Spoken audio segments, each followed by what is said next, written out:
Hey, it's Jael from Cell-Based Nutrition, and today we are talking about identity loss and grief when it's related to chronic pain. So earlier I posted a short about how there is a grief that isn't always named when it comes to a chronic illness diagnosis or when you experience chronic pain. There's like a silent loss that we all have to process, whether it's a loss of identity, whether it's a loss of function, whether it's a loss of jobs or relationships, or even a loss of a future that you had in mind for yourself. And I think it's important that we create the space to be able to talk about the grief and the loss we feel without toxic positivity and people telling us that, we shouldn't feel sad about the fact that our bodies in some ways can't do what they used to do, nor can they do sometimes what we want them to do. There have been several times in my life that I feel like my identity has shifted as a result of the chronic illnesses and the chronic pain that I live with. So I'm going to jump around a little bit as I tell you a bit about my story, and I would love to hear your stories also in the comments. As I mentioned in my last video, it wasn't really until adolescence and late puberty where my sickle cell, which is one of the chronic pain conditions that I live with, really started playing havoc on my ability to move my body in ways that I used to. I was quite sporty in school. Winters were difficult, of course. I went to secondary school in the 90s, and so there were very little provisions made when there was sport outside. But I was on the netball team. I did some track and field. I did javelin, tried high jump. I was fairly active. In sixth form, I played badminton quite regularly. And then, as you know, I had a really long bout of ill health in sixth form, and then another really bad bout of ill health through my early 20s. And there became a point that I was no longer active like I used to be. When I first started teaching, I was still able to participate in sports. I was still able to go to the gym and work out fairly vigorously, but there became a point that was no longer viable, when my body hurt too much, when my joints were inflamed, and where my pain just wouldn't allow me to move my body in the way that I had been used to. And that was really difficult, moving from an active lifestyle to being fairly sedentary. Impacted my sense of identity. It also started shrinking my social circle. And there's a grief that comes with knowing that your body was able to do something and then is no longer able to do that. And this is why I have a lot of empathy with people who develop chronic illness as they get older. They've lived the vast majority of their life as an able-bodied person, even though, I was born with a genetic chronic illness. So I don't have exactly the same experience, but there are so many of you who were able-bodied your entire life, and then there was a point where that disappears. And so I can definitely understand the grief that comes with that lack of function. And then there have been times where, functionalities come back and then functionalities decreased. And so for me, it's always been a roller coaster of emotions, of trepidation, and hope when function returns. Always a fear and an anxiety in the background, wondering how long it's going to last. And then at times, absolutely soul crushing depression when I am laid in bed, unable to move for days, weeks, sometimes even months on end. And it's not about sadness. It's deeper than that. It's about your mind willing your body to do something that your body is just simply unable to do anymore. And grieving versions of yourself whilst you're still alive. Looking back at periods in your life, looking back at things that you enjoyed that you can no longer do, like physically no longer do. And I think this is something that people who don't live with chronic pain understand. It's not a case of if you wanted to, you will. It's a case of your body being unable to move in a way that you want it to, no matter how much you will, no matter how much you try to force. There is just an absolute block in your ability to, in some cases, walk, in some cases run, in some cases to bend down. And unless you've experienced it, or unless you have witnessed it close hand, it can be fairly difficult for people to understand and even believe.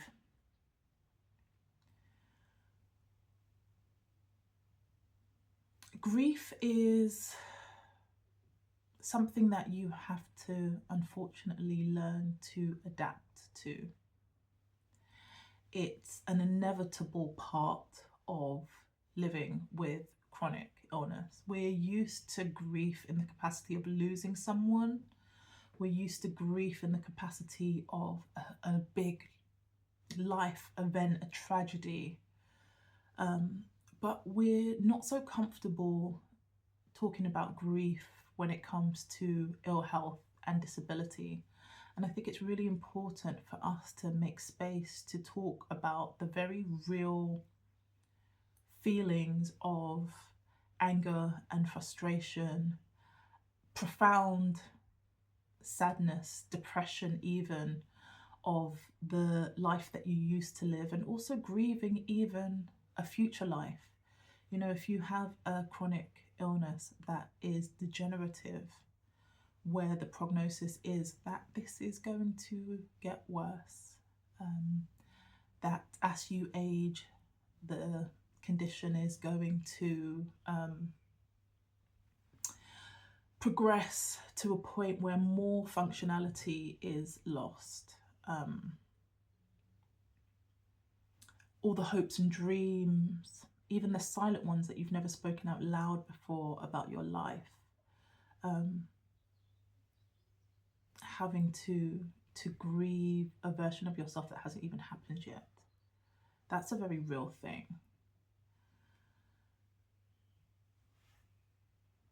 Grief is a very normal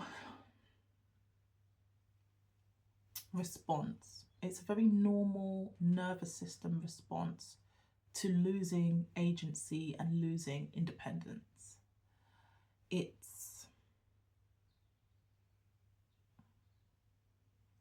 something that we're going to have to learn to adapt and live with. And this is where support services, talking therapies are extremely important, because chronic pain isn't just how that manifests physically in our body, it's also about how it manifests emotionally and psychologically. And as a naturopath, we have to look at our bodies holistically. Our mental health isn't separate from our physical health. They're intertwined and combined in so many different ways. And for a person to be able to understand that their mental and emotional health is just as important as their physical health. And our mental and emotional health can also impact our physical health if we do not address, acknowledge, and work through the grief and the loss that we may feel. Another time in my life when I experienced identity loss was when I left teaching. So I left teaching on 2 occasions. I left teaching in 2016 after being made redundant. And that redundancy wasn't, let's say that redundancy wasn't a genuine reason for a change in the structure of the school that I was teaching at. So we went to an employment tribunal, both the school and the local education authority, and I was successful. They discriminated against me because of my disabilities, and then made me redundant when I was attempting to enforce my legal rights for reasonable adjustments. And when I left teaching in 2016, I felt a profound sense of loss. I had been a teacher ever since I left university. At that point, I had taught for a decade. So this was all that I knew. It was everything that I had been skilled for, everything that I'd been educated for, everything that I was good at, and all of a sudden the rug was pulled out from underneath me. And if I wasn't a teacher, who was I? I used the financial payout from the disability discrimination case from the employment tribunal to clear my student loans, both my postgrad and undergrad student loans. And I decided to try to forge a new career. So I retrained as a complementary therapist, doing diplomas in reflexology, holistic massage, and aromatherapy. I also did a vegan chef certification, and then I worked as an apprentice in a kitchen in a restaurant for a year, and the plan was to try to figure out some sort of self-employment where I would mix vegan cooking with complementary therapy, but I didn't have the support at the time. I didn't have the know-how and the knowledge. I didn't have the self-confidence either. And so despite the trauma with a small t of what I had experienced in 2016, I returned to teaching. I decided that it would be enough of a change for me to change the subject that I taught. So because of my vegan chef accreditation and my experience, I decided to apply for food technology and GCSE food preparation and nutrition positions instead of the humanities positions that I was teaching previously. And I found a new identity in that, but again, basing your identity on your functionality, on your career, on your job title is very shaky ground, because my conditions hadn't improved. And again, I ran into disability discrimination, like hurdles, one after the other after the other, school after school after school, the refusal to make reasonable adjustments, the pushback whenever I had a sickle cell crisis and required time off work. And the same issues manifested again, and legal action again, and payouts again.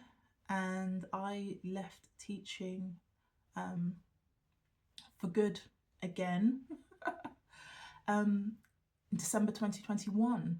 And again, I experienced the loss of identity, the grief of the end of my career. If I can't teach and this is all I know, what am I going to do? How am I going to use my complementary therapy, my vegan chef accreditation? What am I going to do with my life? And, you know, I entered a really bad period of depression. There were also other life events that happened towards the end of 2021, which I may or may not talk about in future videos.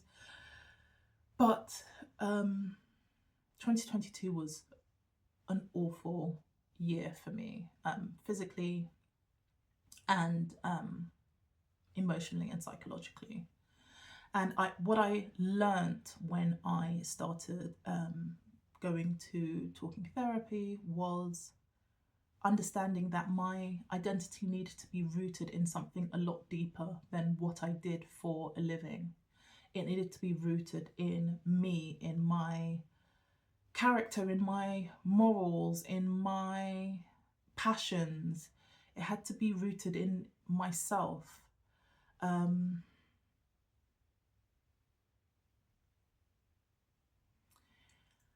now I can honestly say that although what I do now as a naturopath, as a nutritional therapist, as a complementary therapist, as a chronic pain management specialist is a large part of what I do and is a part of my identity. It's not my whole identity. Who I am is a lot more than that. Who I am is very much based on my personality and my character, and not so much on my function in the world, because living with chronic pain, functionality comes and goes. It comes and goes on a daily basis, let alone on a weekly, monthly, yearly basis. And so I no longer hold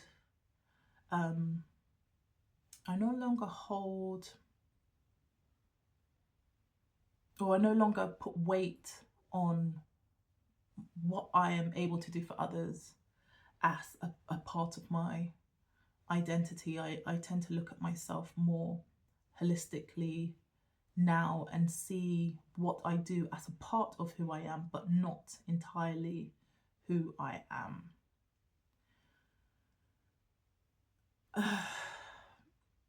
As a person who lives with chronic illnesses and pain, you know, we have to deal a lot with the guilt and the isolation and the decision fatigue and the lack of guidance on how to navigate these really strong emotions and life-changing realities that we now have to live with.